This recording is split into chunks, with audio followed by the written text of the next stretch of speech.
Awal cerita ini dimulai saat satu tetanggaku meninggal dunia. Aku tak mau menyebutkan namanya, sebut saja dia dengan nama Rifki. Rifki ini dikenal sebagai orang yang tidak baik, dia suka sekali berjudi dan minum minuman keras. Bahkan aku dengar dia suka berplesir ke rumah bordil. Kelakuannya yang buruk seperti itu didukung oleh kekayaannya. Dia memperoleh harta yang sebegitu banyak itu pun dari kegiatan yang kurang baik, yaitu dengan cara meminjamkan uang dengan bunga yang tinggi. Entah kalian mau menyebutnya rentenir, lintah darah, atau apapun terserah kalian.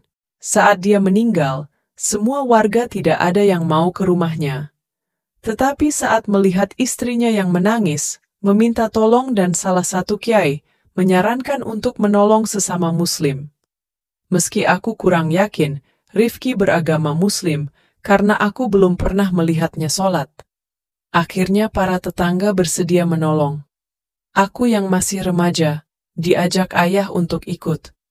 Kegemparan terjadi saat ingin membungkus mayat Rifki. Kain kafan yang sedianya ingin membungkus Rifki tidak mampu menutupi seluruh tubuhnya yang tambun. Akhirnya warga membeli kain kafan yang lebih lebar. Tetapi sama saja kain kafan tidak muat dengannya. Setelah ketiga kalinya tidak muat juga, saat itu hidungku sudah mencium bau busuk dari tubuh Rifki. Akhirnya salah satu pelayat menyarankan untuk mengganti kain kafan putih itu menjadi warna hitam. Entah ide gila itu terinspirasi dari mana, tetapi ide itu berhasil. Tubuh Rifki bisa dibungkus dengan kain kafan yang berwarna hitam itu dengan sangat mudah. Seakan-akan itu adalah kain kafan yang sangat pas untuknya. Saat semua pelayat sedang sibuk dengan keranda yang belum datang, apalagi saat itu hujan deras, aku masih berdiri di depan tubuh Rifki yang terbujur kaku di atas dipan. Saat itu, secara tiba-tiba dan perlahan, tubuh Rifki bergerak dan duduk. Dia menoleh kaku ke arahku dengan mata terbelalak, lalu mengatakan sesuatu dengan bibir kakunya. Saat aku melihat mayat Rifki yang terbujur kaku itu, entah kenapa bulu kudukku merinding. Baru pertama kali dalam hidupku, aku melihat mayat dibungkus dengan kain kafan berwarna hitam. Mungkin ini untuk pertama kalinya dalam sejarah kain pembungkus mayat yang menggunakan warna hitam. Setelah keranda datang, para pelayat segera membawa mayat Rifki ke masjid terdekat untuk disolati. Aku saat itu tidak ikut, dikarenakan hujan lebat. Lebih baik aku tidur di dalam suhu yang dingin ini.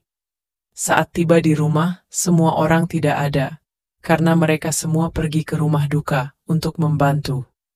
Aku yang mulai merinding lagi, entah karena dinginnya hujan atau sebab yang lain. Akhirnya aku memutuskan untuk ikut pergi juga ke kuburan bersama ayah. Beruntung saat aku kembali ke mushola, iringan para pelayat sudah siap untuk berangkat. Aku lihat di depan keranda yang membawa mayat Rifki baru, diangkat oleh 10 orang yang terlihat sangat berusaha keras untuk berjalan. Seakan-akan mereka mengangkat beban yang sangat berat. Di tengah jalan, banyak dari mereka yang membawa keranda itu meminta bantuan pada pelayat lain untuk menggantikan mereka. Setibanya di kuburan, sesuatu yang mengejutkan terjadi. Kuburan Rifki ternyata belum siap. Menurut para penggali kuburan yang digali dengan 5 orang, itu sangat sulit untuk digali karena tekstur tanah yang keras. Meski saat itu turun hujan, 6 cangkul sudah jadi korban, dan 3 lokasi berbeda sudah digali. Namun hanya bisa menggali dengan kedalaman setengah meter saja. Akhirnya kiai, yang memimpin rombongan, meminta semua orang untuk berdoa sebentar. Lalu setelah itu kiai menyuruh untuk menggali lagi. Tidak lama kemudian, satu lubang kuburan tanah sudah siap. Meski tidak terlalu dalam, namun cukup untuk mengubur mayat. Masalah lain timbul saat tidak ada seorang pun yang mau masuk ke dalam liang kubur untuk menangkap mayat Rifki. Dan hujan yang turun sejak tadi mulai menderas, beserta suara petir yang semakin keras. Akhirnya para pelayat berencana untuk memasukkannya dengan tali. Tetapi sebelum hal itu terlaksana, mayat Rifki saat itu berada di pinggir lubang kuburan, tiba-tiba masuk sendiri akibat gempa bumi yang hanya berlangsung sesaat. Bunyi yang keras menyusuk sesaat mayat Rifki terjatuh. Akhirnya para pelayat tanpa berkata-kata lagi, langsung menguburkan mayat Rifki. Setelah itu, Pak Kiai memimpin doa terakhir sebelum para pelayat pulang ke rumahnya masing-masing. Seminggu belum berlalu sejak kematian Rifki, tetapi kabar kurang baik telah beredar.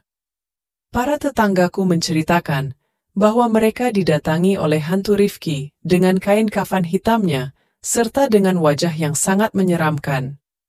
Rumahku pun ikut menjadi salah satu korban dari hantu Rifki, tetapi beruntungnya aku, karena tidak melihatnya. Hanya orang tuaku saja yang diganggu. Baru setelah kabar itu beredar, keluarga Rifki menyarankan untuk tidak menceritakan perihal hantu Rifki kepada siapapun. Akhirnya hantu Rifki tidak pernah muncul lagi. Sebulan kemudian, aku pergi keluar kota untuk mengunjungi temanku. Aku bercerita padanya perihal Rifki. Alasanku menceritakannya pada temanku saat itu, karena sudah sebulan hantu Rifki sudah tidak muncul lagi, dan ini di luar kota. Apalagi temanku tidak kenal dengan Rifki. Tetapi aku salah, setelah aku pulang, sehari kemudian temanku menelponku. Katanya dia didatangi hantu yang ciri-cirinya sama persis seperti yang aku gambarkan. Dalam ceritanya, dia sampai ngompol di celana. Aku yang tidak mudah percaya, sehari kemudian pergi ke rumah temanku yang lain, yang rumahnya lebih jauh. Aku ceritakan semuanya perihal hantu Rifki.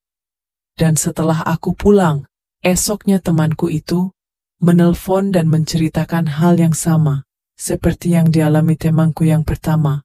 Aku yang mulai setengah percaya, langsung menguji lagi ke teman perempuanku yang berada di luar negeri. Aku menceritakannya lewat telegram. Setelah 4 hari tidak mendapat jawaban ataupun kabar, aku lega. Karena aku berpikir kedua temanku yang menelponku hanya bermimpi horor karena ceritaku. Tetapi pada saat hari kelima, sebuah pesan telegram datang dari teman perempuanku itu. Dalam pesannya, dia menceritakan bahwa dirinya didatangi oleh hantu berkain hitam dan berwajah menyeramkan. Menurutnya, itu adalah hantu yang paling menyeramkan yang pernah ia lihat. Dan jika kalian membaca cerita ini, tolong jangan katakan bahwa aku yang menceritakannya atau aku yang menulisnya. Karena aku juga takut bertemu hantu berkain kafan hitam itu. Dan jika nanti malam kalian didatangi hantu Rifki, sampaikan saja salamku untuknya.